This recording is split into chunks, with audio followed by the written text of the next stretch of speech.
نماز میں خشوع اور خضوع حاصل کرنے کا چھٹا طریقہ کہ نماز میں خشوع اور خضوع کیسے حاصل ہوتا ہے۔ نماز کے مسائل کے حوالے سے ایک بات یہ عرض کر دوں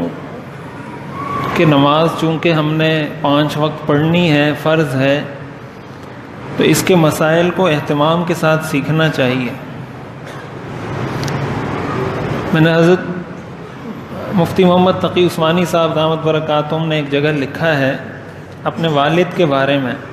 حضرت مفتی محمد شفیع صاحب رحمۃ اللہ علیہ، جو مفتی اعظم پاکستان تھے، معارف القرآن جن کی مشہور تفسیر ہے۔ انہوں نے لکھا ہے، وہ فرمایا کرتے تھے کہ مجھے 60 سال ہو گئے کہ میرا مشغلہ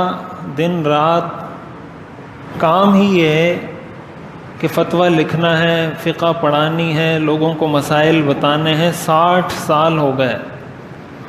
لیکن اب بھی بسا اوقات نماز میں کوئی ایسا مسئلہ پیش آ جاتا ہے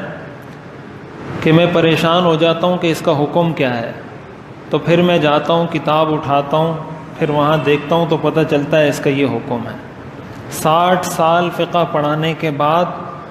مفتی اعظم پاکستان وہ یہ فرما رہے ہیں، تو وہ یہ فرماتے ہیں، ساتھ ہی انہوں نے یہ بھی فرمایا کہ مجھے حیرت ہوتی ہے لوگوں پر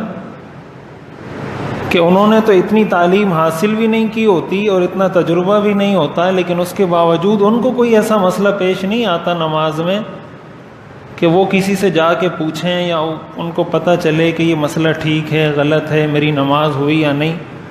تو 60 سال فقہ پڑھانے کے بعد مجھے تو پیش آتا ہے، لیکن ایک عام آدمی کو پیش نہیں آتا۔ تو یہ در حقیقت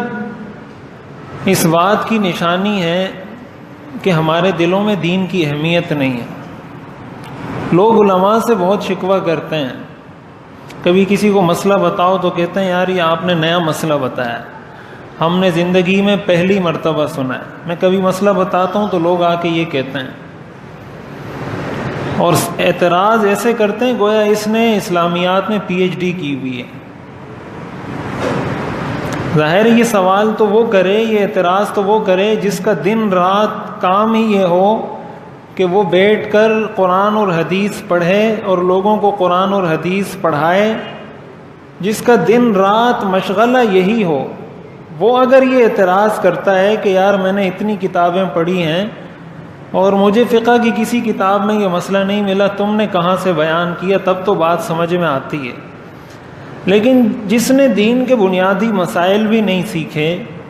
نماز کے بنیادی مسائل بھی نہیں سیکھے، اور کسی کے صحیح مسئلہ بتانے پر اس کے دل میں یہ سوال پیدا ہو کہ یار یہ مسئلہ تو میں پہلی دفعہ سن رہا ہوں، تو اس سے تو انسان کو اپنی غلطی کا احساس ہونا چاہیے کہ ساری زندگی میں کیا کرتا رہا ہوں، ساری زندگی میں کس ڈگر پہ چلتا رہا ہوں۔ تو اس لیے اس کو اہمیت کے ساتھ سیکھنا چاہیے، اپنے بچوں کو سکھانا چاہیے۔ صرف شکوے شکایت کرنے سے مسئلہ حل نہیں ہوگا جب تک اپنے بچوں کو صحیح طریقے سے دین کی تعلیم نہیں دلوائیں گے۔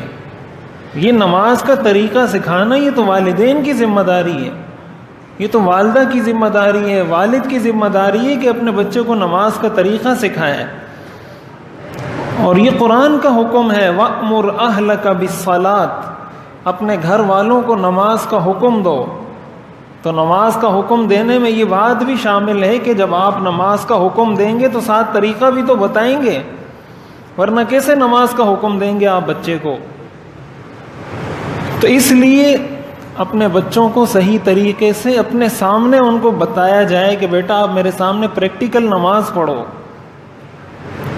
میرے سامنے رکوع کرو، میرے سامنے سجدہ کرو، میں دیکھوں تم رکوع صحیح کرتے ہو، سجدہ صحیح کرتے ہو، نماز کے مسائل کا پتہ ہے نہیں پتہ۔ یہ دین کی اہمیت نہ ہونے کی وجہ سے ہمارے ساتھ یہ مسائل پیش آتے ہیں۔